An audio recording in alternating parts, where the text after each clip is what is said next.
Oli. Joo. Ihan tunnistit koirat. Ei tullut yllätyksiä sen sijaan. Katsotaan monet ylinopeasti. Tulee varmaan ajokorttiin, kun mä tuun takaisin. Ei, nyt sulle ei kiirettä. Näihin hyvin takaisin, niin sun ajaen nopeusrajoitusten mukaan. 3 tuntia menee edestä. Hyvä.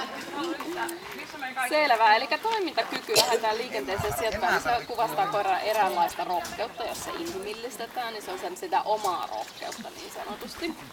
Miten se käyttäytyy oikea-aikaisesti ja ne käyttäytymismallit on meidän mielestä järkeviä ja miten se tosiaan ratkaisee ne mitkä käyttäytymismallia se noudattaa itsenäisesti. Sitä etsitään siinä toimintakyvyllä. Itsenäistä kykyä toimia ja rohkeutta. Ja tällä koirasta on pienempiä vielä. Eli se tarvitsee sun tukea ja mieluummin antaa sun ratkaista tilanteet, kun se, että se lähtisi itse niin kuin sun päin. No minä menen katsomaan mikä tuolla on. Mutta sillä on sitä kuitenkin sen verran, että se sun tukemana pystyy kohtuuajoissa palautumaan ja ratkaisee ne tilat. Siinä oli erikoiskokeena toi kelkka ja pimeä huone, mutta katsotaan toki kaikissakin osa-alueissa. Ja kelkallahan niin se ensin lähti kiertämään, mutta ei riittänyt se oma rohkeus käydä selvittää sitä. Se tartti sen, että sä kiersit kans kelkan toiselle puolelle ja menit kyykkyyn, niin sit vasta tulla sitä nuuskasemaan. Mutta se riitti, me oltais voitu joutua antaa sille enemmänkin apuja. Ja samoin pimeässä niin se eteni tosi varovasti, mutta se käytti nenänsä, se tiesi koko ajan missä sä oot, mutta se oli tosi varovainen. Ja se vähän jo vinkaskin, se toivoi, että Pirjo olisi vähän auttanut sitä, että mihin suuntaan mennä sun. Hyvä, eli se on -1 pieni, mutta sitten terävyys, eli koiran aggressiokynnys, kuinka herkkä se on, niin eihän siltä saatu sitä millään kaivettua siellä esille ja siten se on pieni, mutta niin sitten täällä on 2 pientä vaihtoehtoa ja se on ehdottomasti toi ilman jäljelle jäävää hyökkäysalueen, se on aina se paras juttu, eli lopetetaan se hyökkäys, niin koiran täytyy pystyä Eli +1.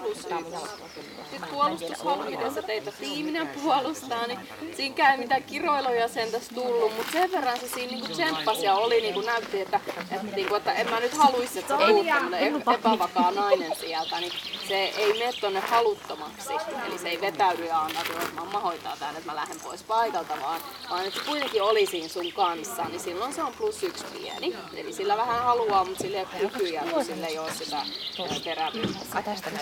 Sitten taisteluhalu, eli se seukkojen ja lihasten käyttö. Ja se taisteluhalussa katsotaan myöskin, että miten se taistelee pelkoa vastaan tai taistelee jotain haluamassa asiaa kohden, esimerkiksi pimeässä sinua luokse, se pystyy taistelemaan kelkalla, se pystyy pysäyttelemään sitä kelkkaa sillä kropan liikkeellä ja näin poispäin.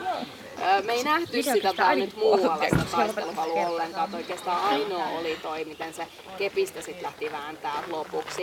Ja sekään se ei siinä semmoista niinku kunnon vääntämistä tehnyt, vaan se roikkui siinä niinku tavallaan kiinni. Ja siten se on toi -1 pieni. Eli sillä sitä on, mutta sitä on pienesti siinä taas. Sitten hermorakenne, miten me saadaan sitä paineistettua testin aikana. Kyllähän se paineistuu, että siinä vähän kuormaa kertyy ja se alkaa huolestua ja kättelee sua ja kattelee meitä, että mikä tää homman nimi on, mutta se on ihan normaali rajoissa, että siinä ei ole sillä mitään semmoista niinku levottomuutta tai semmoista epänormaalisuutta. Sitten se on +1 hieman rauhaton koira, ihan normaali tämän päivän koe. Sitten se temperamentti, eli se vilkkausaste. Ja se on vähän semmoinen virkamiesluonteinen, että se tuumailee ensin ennen kuin lähtee höttyilemään, että se reaktiot on kyllä oikein suuntaiset, että kun me annetaan sille ärsyke, mutta ne on vähän semmoiset hitaamman puoleiset, että ne ei ole semmoiset säpäkät. Ne on siis, se riistatyttö on meidän äiti, se syntyi ensimmäisenä ja sillä on hamalliset varpaat, Joo. Sitten kun silloin tämä temperamentti on vaan tullisen vilkas. Ja sitten toinen asia, mikä sitä myös jarruttaa, on toisen muisti, eli kovuus. Puhutaan koiran kovuudesta, niin se on se muistijälki, mikä sille asioista aiheutuu. Ja sillä on tosi hyvä muisti. Se muistaa kaikki nämä ikävät asiat, mitä tää on tapahtunut. Se katsoo niitä, että toi oli innoittava äsken. Ja varmaan just se aiheuttaa myös se kotonakin sen, että miksi se miettii syy-seuraussuhteet, kun se tietää, että jos se valitsee väärin, niin siitä saattaa koitua hänelle jotain ikävää. Eli se on pehmeä koira, sillä on tosi hyvä muisti ja sun on hyvä itse muistaa se, että sä pystyt tukea, että sä et turhaan vie sitä tilanteisiin, missä sillä aiheutuisi joku ikävä muistijälki. Vaan koetat varjella sille, että sille tulisi positiivisia muistijälkiä, niin silleen sä pääset niinku treeneissäkin eteenpäin paljon paremmin. Se on herkkä koira, se on pehmeä.